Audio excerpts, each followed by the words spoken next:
Maria, I just met a girl named Maria, and suddenly that name will never be the same to me. I feel pretty, oh so pretty. I feel pretty and witty and bright. You cowards. I'll just carry on. What's going on, guys? I'm Tyler, and I'm here to let you know that West Side Story, once again, is no perfect movie. And for those who haven't seen the original or the Broadway play, West Side Story is a musical version of Romeo and Juliet that takes place in 50s New York, where the Montagues are an all-white gang known as the Jets, and the Capulets are a Puerto Rican gang called the Sharks. And this turf war brewing between the two of them becomes much more intense when the Jets' former leader, Tony, falls in love with Maria, whose older brother, Bernardo, is leader of the Sharks. Now, I saw and reviewed the original movie along with a few other classical musicals during the first lockdown because I seriously thought that we were still going to get this movie in 2020. Not exactly ideal thoughts there, but I had an absolute blast with this movie. I loved Bernstein and Sondheim's songs, Robert Wise and Jerome Robbins's well done direction, the insanely impressive and fluid choreography, and I appreciated how the messages about racism and bigotry felt a little more mature in comparison to some stuff that we get, where every character, and I mean every character, is capable of the same amount of prejudice and hatred. The fact that it exists in all of us, regardless of where we come from or what our backgrounds are, and that any form of hatred in the slightest can have severe, dire consequences on you and your loved ones, whether you intended it or not. But the one thing that I thought could have benefited from a remake watching it was the relationship between Tony and Maria, which was important. They are the main characters, but because the original movie spends so much time addressing the complexities of the themes and the gang war, their relationship and Tony as a character in particular just felt rushed. And when I heard that Steven Spielberg was going to be the one remaking it, I was blown away to realize that he had never done a musical before, but even with that fact in mind, his new Hollywood style of directing made it seem like he was the perfect choice. And you know what? It's insane. Everyone's saying, oh, this is his best movie since Catch Me If You Can. I'd say this is his best movie since Saving Private Ryan. He did a fucking phenomenal job with this movie.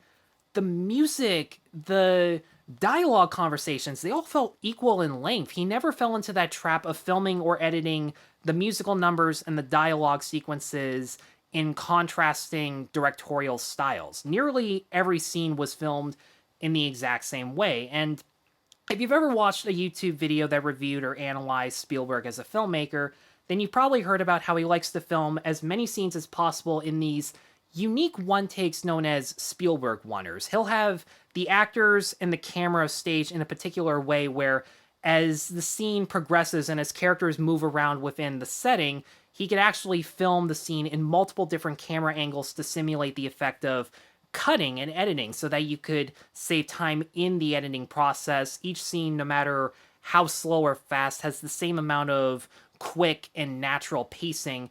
And as the camera keeps panning left and right or up and down as characters are moving forward within the scene, there's always something new revealed that is visually investing and plays a crucial aspect towards the plot. So, for example, when Maria is being fitted for a dress for the upcoming dance by Anita, the shot will start off with Anita securing Maria's waistline with a belt, and then it'll pan up to see the two of them smiling at each other in anticipation and anxiety for what will happen with that dance. And then the camera will pan to the left as the two of them are looking in these mirrors getting ready. That also serves as some symbolic subtext for how a character's reflection is different from one's true self. And that visual symbol carries on throughout the rest of the film, along with these shots of characters being surrounded by bars, whether they be a ladder or a fence to show that they are trapped within their situation or they have just made a serious offense that has terrible consequences. But then carrying on with that shot, it'll go from them looking at the mirrors to a zoomed in close up where, as they're about to leave, there's this one makeup article that Maria is forbidden to wear, but she still takes it anyways to show the more rebellious side and this independence that she is fighting for. So all those things are foreshadowed and portrayed as visually as possible. The production and set design had this unique look to it where almost all the sets have these dim, mute colors that kind of reminded me of recent Spielberg flicks where they all had that bleach bypass look like Minority Report, War of the Worlds, or even Ready Player One recently. But the costumes themselves are all insanely beautiful, bright, vibrant, and colorful, almost in this cinemascope way to evoke the feeling of the original movie. And I never thought I would say this, but there are more lens flares in West Side Story than any J.J. Abrams movie combined. And you know what? The lens flares, the muted sets, and the bright, colorful costumes all give the movie this old-fashioned vintage look to it that genuinely makes you feel like you're watching a movie that could have very well been made in that era. It really does feel like you're in the setting of 50s New York. But needless to say, it is the musical numbers that are worth watching. Each of them were so well done that I could not stop smiling and even teared up on a couple of occasions. I would highly recommend that each and every one of you at least go see this in the theater just to experience the musical aspect of it. Theaters are one of, if not the most safest places right now. In the almost 2 years of this shit, there has never been an outbreak linked to it, no matter what circumstances have changed, and I don't see that letting up anytime soon based on some of the more recent developments. But keeping in tune with the musical aspect, Justin Peck's choreography is equally as good as Robbins's. I love that he paid tribute to Robbins's original work while still making the choreography feel as grounded and realistic as you would get with a musical nowadays. The characters aren't doing any parkour flips or backflips, and admittedly, I would have liked to have seen a few more of those, but at the same time, the Jets dancing in a much more of a ballet style compared to the Sharks, who have Latin American ballroom roots. It was a nice contrast from the original movie, and there's a lot of suspense given to it by filming these sequences in longer takes. There's a huge amount of wow factor to it because as the camera rolls for 2 minutes straight, and you can see in these beautiful wide shots that the actual actors are the ones nailing all of their choreography in one take, and the choreography is so fast, fluid, and insanely well done that you can't help but be amazed that this was all done in one shot. But keeping with the Spielberg Wonder theme, as the camera pans left to right as characters are dancing on the streets, and the fact that these scenes were actually filmed in practical sets and practical streets just makes it all the more impressive. As the camera goes from left to right, it'll reveal minor dangerous details, like as they walk onto a street, there would be an oncoming car or a rival gang member that comes this close into bumping into them that adds more suspense and danger within those sequences. And the sequences themselves, you can tell which ones were done the exact same in the original, like When You're a Jet or the prologue. I love that the prologue was actually kept in. It's shorter. You don't get as much of the Sharks as you do with the Jets, but it was still really well done and set up the reasons for the turf war, which the original didn't actually do. But there's a lot more positivity and optimism thrown into the different settings for each song. For example, America, as opposed to being on a rooftop in the middle of the night, is taking place on this bright, sunny street in New York to show much more of the optimism that the Sharks' girlfriends have discussing the pros and cons of American life. Maria, as beautiful as it was, it's actually become my favorite song, even though I complained about it in the original. They add in this element of humor to it where the song kind of ridicules Tony for instantly falling in love with her by having all these pedestrians look at him in this bizarrely funny way. And it was hilarious to watch. And the fact that Cool actually takes place before the Rumble as opposed to after, and there's this dance fight over a gun, added so much more suspense and more anticipation as to what was going to happen next before that Rumble. Hell, the gang violence itself was done significantly better. They don't dance and fight at the exact same time. They just get down to it. You actually see them get punched and kicked. They bleed a lot more than I thought they were going to. They actually shout more racial slurs than I thought they would. This actually might be one of Spielberg's more dark films in comparison to everything else he did. And there was no shaky cam either. They just showed rotten kids being rotten to each other. Speaking of which, when I heard that Ansel Elgort...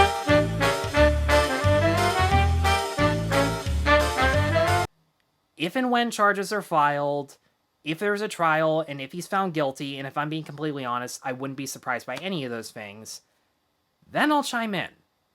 Until then, I'm not going to act like I know what happened. But in any case, when I found out that he was going to be Tony, I got more excited for it. I actually thought he fit the role perfectly, and I figured that we were going to get a less sappy and naive version that Richard Baymar did before. And even though Tony can still be a little too optimistic in certain scenarios where it just doesn't make sense, he's actually given a lot more material to work with, including a darker backstory where it turns out he actually has just gotten out of prison. That's the reason he's not a gang member anymore. And this relationship with Maria that reminds him of what got him sent to jail in the first place is one of the few things that's keeping him focused on living a straight life.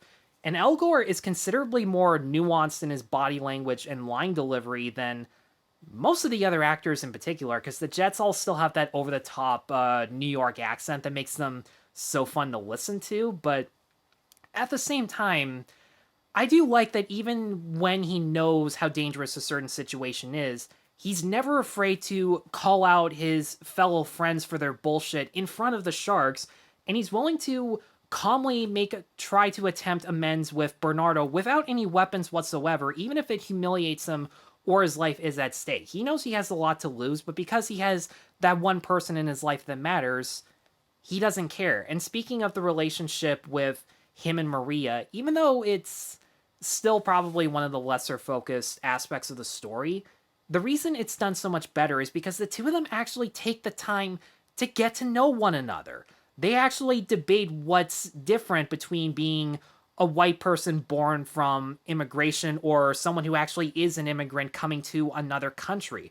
They actually talk about their pros and cons in as open and honest way as you can imagine. And even without dialogue, you actually understand what it is that the two of them see about each other that makes them fall in love. In Maria's case, she's used to having boys have to ask permission from other people in order to look at her, let alone date her, as opposed to Tony, who is so open and honest about his feelings, just like her whenever she has to try and fight for personal choices that Bernardo disapproves of. And the more time she spends with Tony, the stronger and more independent of a person she becomes. You did get that in the original with Natalie Wood, but here it feels a lot more pronounced because Tony and Maria have equal screen time and equal depth compared to the first one.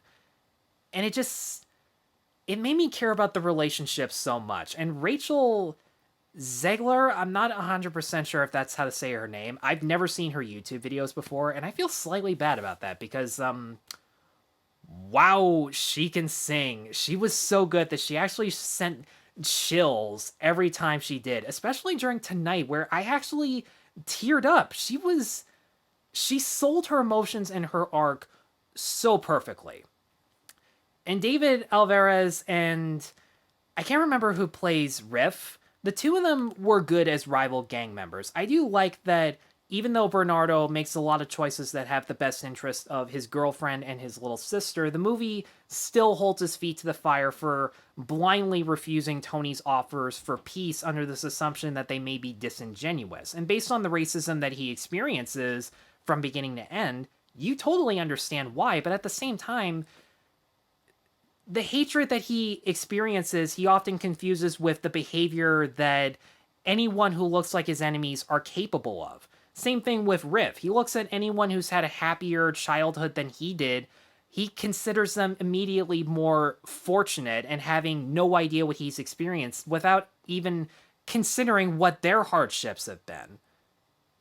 And as for the woman who plays Anita, because I can't pronounce her name either, just like Rita Moreno, she was spot on with the conflicting emotions of whether or not to buy into Bernardo's hatred and insist that the positive aspects of American life are the most important, until she experiences that hatred for herself during that one sequence between her and the sharks where she has to realize she has to decide once and for all whether or not to keep that positive outlook on life or whether to forget about it and buy into that hatred, because once she does, there's absolutely no looking back.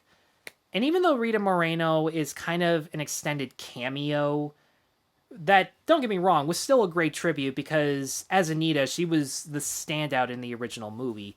I do like her role as a mentor. I do like that she's willing to teach Spanish towards Tony, and that's the other great thing about Tony. He's actually willing to learn about the culture. He's willing to learn Spanish to communicate with Maria, among other things. And Moreno as this Doc figure, because she's actually Doc's widow, she has the exact same positive components that made that character work in the first place. She's the one who sings Somewhere as opposed to Tony and Maria this time, and it has this bittersweet outlook that maybe one of these days we'll be able to look past the sins of other people and be able to forgive them, be able to have this glimmer of hope that people can change, just like Tony had before. Now, there were only a couple minor problems that I can really think of with this movie. For one, if anybody remembers the character of Anybody's, this one who wanted to be a jet but was turned down over and over again, they make a certain change that's more relevant to today's era as opposed to back then. And while I don't have a problem with the change itself, it felt kind of pointless because Anybody's was in the movie, the original, considerably more than this actor was. So it felt kind of pointless. And in regards to the writing of that character, the dialogue, the scenarios that the character is thrown into, it felt like a studio executive or a focus group had written those scenes as opposed to the actual filmmakers, because it was considerably more preachy than the rest of the dialogue in the film. And I know that wasn't the intention, but that was how it came off, and I can't lie about that. And the other thing, which is kind of a minor nitpick, is that the second half is less impactful than the first because I guess they were a lot more faithful to the Broadway play as opposed to the original film, but a couple of songs are rearranged out of order that felt kind of out of place. I Feel Pretty takes place after this one terrible act of violence that, in terms of the tone, was considerably jarring, and it took away the element of surprise from what Maria was about to experience. And on top of that, they censored I Feel Pretty, just like I predicted in my anticipated 2020 video. And if anyone's going to say that was for the best, I'm pretty sure Stephen Sondheim, who wrote the lyrics and is part of that group that you're trying to appease, I'm not sure that he would appreciate that. He's dead now, so we unfortunately can't say for sure, but in any case, West Side Story is one of the few remakes that surpasses the original. Steven Spielberg's direction was insanely well done. He hasn't been this good in an extremely long time. The musical numbers were so well done because of the immaculate choreography from Justin Peck. The ensemble cast were all terrific. Their singing voices did Bernstein and Sondheim songs that were already great to begin with so much justice. I'm going to be listening to their versions on Spotify for the longest time, and I do appreciate that the messages are still as mature as they were before. Hatred exists in all of us, and no matter how hard life is, no matter what form of bigotry you experience from one particular group, hating them in return, not listening to them in return, is never a solution. And it's something that we're forgetting a lot more often, and it disappoints me more and more as time goes by. So, for all of those reasons, I had a blast watching West Side Story. I am totally going to go back to see it a second time, maybe even a third. I don't know. It'll depend on how things go, but I'm going to give this version of West Side Story a 4.5 out of 5. As I said before, go see it. It'll be worth it. Guys, thanks as always for watching. If you have seen it already, let me know in the comments below what you thought of it. Be sure to let me know whether you like the original or this one, because honestly, I can see either. Be sure to stay tuned for more reviews, and be sure to like and subscribe. And may Stephen Sondheim rest in peace. You were a terrific lyricist, you were a terrific writer, and we will miss you.